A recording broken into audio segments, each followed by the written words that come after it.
This is Welcome here, Punch Out Boxing, and I'm speaking to Criztec Bazaldua all the way from sunny California. I hope you're not driving and looking at the screen at the same time. No, no, sir. My father's driving for me right now. We're on the way back home. All right, big up to Bazaldua Senior. So Yes, sir. Criztec, of course, you got that great news that you've been admitted into the WBC's Grand Prix tournament in Riyadh. So I just wanted to introduce you to the fans. But I thought your name was familiar, and when I looked at your record, I remembered why I'd seen your name.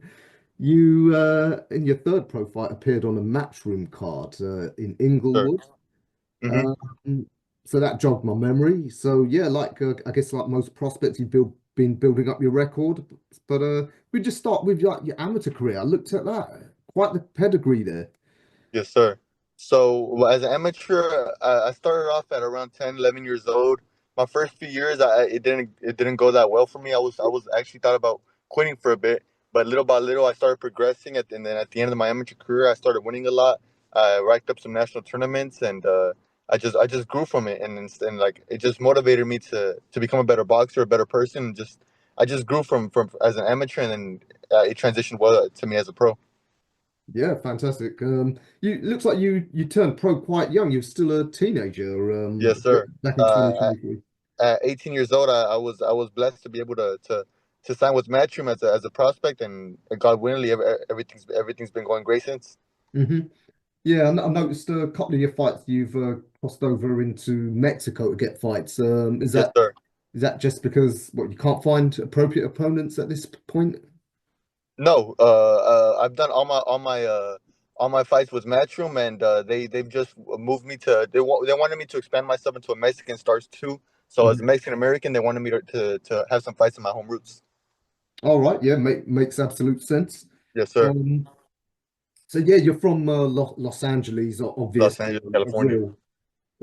I think almost is it fair to say California has almost become like America's new hotbed of talent. The East Coast seems to have lost its way in recent years. Mm. No, I think there's talent all over the United States, not just the United States, but all over the world. There's great talent in Texas. There's great talent in Philly, Ohio. I think boxing's expanding, not just here in the U.S., but there's talents everywhere. Australia, the U.K., which I think boxing just becoming has become a very popular sport because of RIYADH as well. They've helped expand it, and everyone's just falling in love with the sport. Yeah, absolutely. It's great for us as fans. Certainly, me as an older gen, I remember the 80s, and I can say this is a hell of an exciting time. Yes, sir.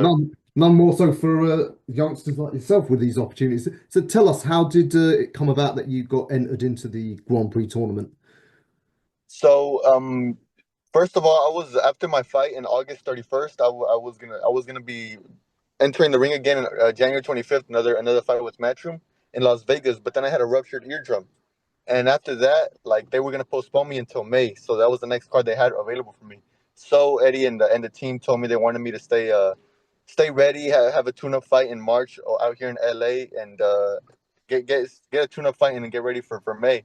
And then I had a fight scheduled for March 6th, but then the card fell off. So I was just waiting for the opportunity in May to fight another prospect in a match of my undercard. But then the WBC sent a application to my managers if I was willing to enter the tournament. We were like, whatever comes first, we'll do it. And then God willing, the WBC starts April 18th, so we're taking that as an initiative. That's fantastic, and Yes, sir. kudos to you, especially you being signed with a big promoter like Matchroom. You could have just sat on your hands and waited for the Yeah. opportunity to come. But yeah, great opportunity, I guess. To No, this is a great opportunity. God willingly, I get past through all this, and they got this new league coming up. I still have my opportunity with matching different promotions. It's just a blessing. I just little by little, we just keep growing and see where we go from there. so you're going to compete at 140 pounds, which is one of the Yes, top sir. divisions right now. You're 6'1" and a southpaw. I guess a nightmare for most to try and fight. Yes, sir. Yeah, I just gotta, but it's I just gotta use my advantage to the best of my skills. I have to stay disciplined, just stay out with my team, and just be smart, be a smart aggressor, and be technical. And then whenever someone tries to aggress me as well. Hmm. I don't know if you've scoped out any of your potential rivals in the tournament. I spoke to another American. He's Joseph Abudi. He's based right there in LA. I wonder if you've ever come across him. Yeah, yeah, I know Joey. I grew up with Joey. I've been to tournaments with him, but no, not really. I haven't really scoped around any of my opponents or anything because at the end of the day, like there I don't want to get past anybody. I don't want to say, "Oh, I'm gonna face him." I want whenever they give me my opponent, I'm gonna stick to that opponent one by one. I don't want to look ahead into the future. I want to take it one by one. So whoever they give me, I'll be prepared for them. I don't want to be looking around for anybody else because I want to focus in on the one opponent I have at hand. Don't want to look ahead into the future. Yeah, makes sense. Obviously, as you said, you don't know who your opponent is yet. I asked Joey the same thing. Like, because this is international, you might get guys Hmm. from anywhere, might be styles you've never come across. But Joey said that, like, there in California, you get fighters from all over the world go over there anyway. Have you experienced a lot of different styles from around the world? Like, these Russians, Eastern Europeans, Africans, Asians. No, of course, yeah. I've got really I've been able to spar all different types of styles, all different from different parts of the country, for different parts of the world, and it just I think it just prepares me to expect anything, any different style, any other type of person that comes my way, and I truly believe I'm ready for whoever they put ahead of me. I'm ready for any test, and I'm just ready to take over this thing and become the next big prospect out of the 140 division, and be ready to become a contender. Yeah, exactly that. Like, you win this tournament, even go far in it. I think all the guys, you'll be catapulted in amongst the like top contenders off the back of this. Yes, sir. Do you feel that you're Um, you're actually ready for that? Like you've had your first sort of six learning fights, if you like. You're now well and truly ready to make that step into the, those serious fights, and become a contender. No, of course. I believe I'm ready for whoever. Obviously, it takes time.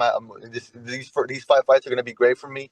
The last two are obviously going to be 8 round fights, and then after that, I believe I'm ready. I will probably get another 8 round in after it, and then I'm ready for whoever. I build upon everything I do. I spar. I have great sparring every time. I've sparred some of the best in the world, and I truly believe I'm ready for whoever after this comes. And I just want to build and grow little by little and see where God takes me.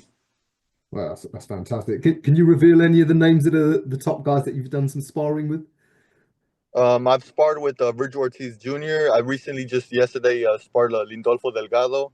Those are two that come to mind right now. But I've sparred great world champion Sergey Bohachuk, Terrell Gausha. Those are some of the names that come to mind. Jose Chon Zepeda. But I've had great deal of sparrings in my young career so far. Wow. You mention Yeah, names like that, then yeah, no wonder you're so confident. Yeah, if you're mixing it with that yeah, level already, then yeah, you got nothing to worry about. yes, So, sir. yeah, just tell us a bit about Criztec,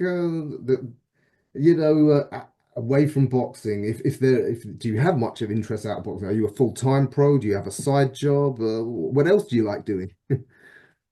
Well, for the most part, I'm a full time pro. I eat, sleep, box. That's mostly what I do. I train 2 times a day every day. Besides Sunday, I just run on Saturdays. But outside of boxing, my hobbies are just sports. I love watching sports, and it's out here, American football is really big. I have my favorite team. I like watching basketball, football, anything. But I also love eating. I love eating football, eating my sports, and I'm good to go. Just watch a movie, a show, and I'm good to go. I'm a very simple man. The best way to be, but I don't think I've met a fighter yet who doesn't like eating. Is it because you guys Nah, have to spend so much time making weight that it makes you appreciate food more? no, I think so. That's exactly why. And then, but the thing about it is like, you when you're cutting weight, you want all these foods, and then like literally 3 days into like after your fight, you give up.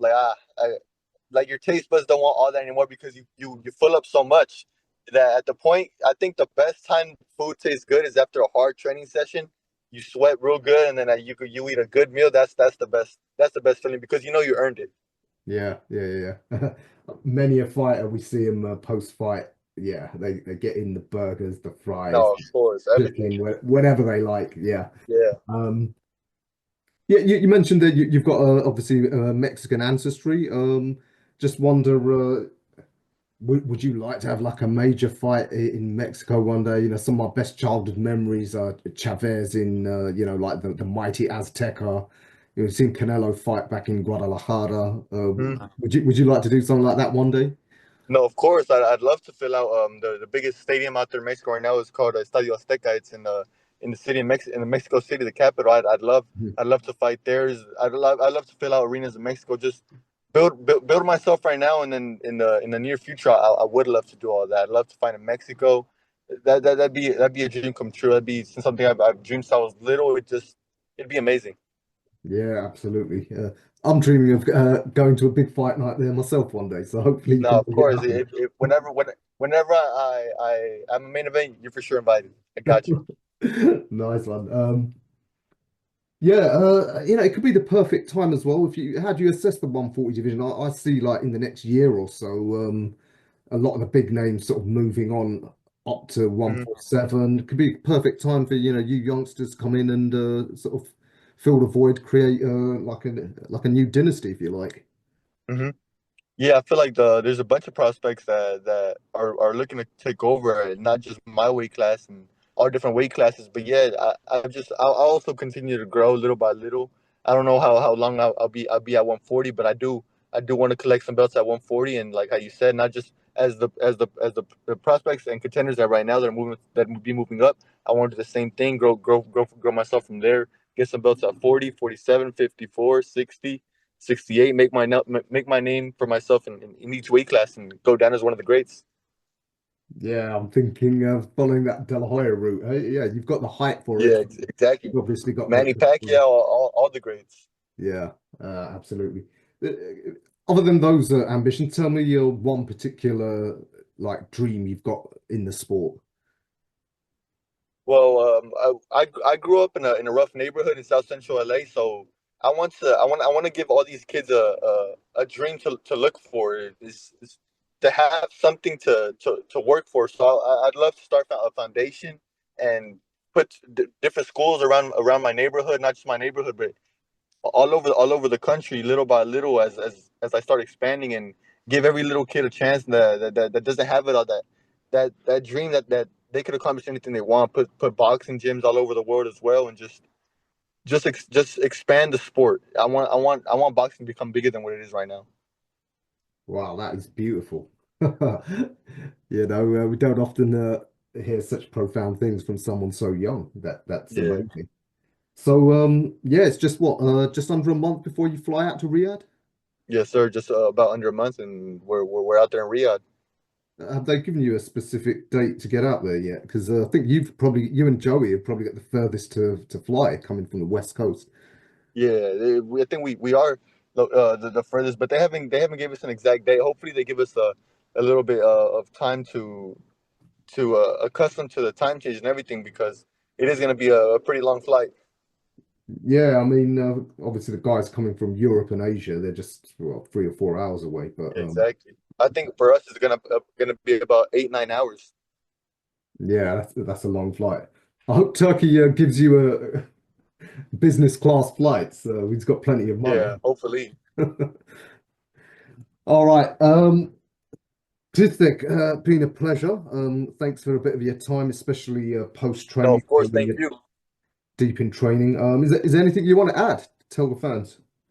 No, just to watch out for Criztec Bazaldua. I'm gonna looking forward to take over this tournament and just build myself from here, make a name for myself. I thoroughly echo that. Look out for this kid, Yes, Criztec, the sir. next Mexican superstar, Yes, sir. coming to us soon from Riyadh, the Grand Prix.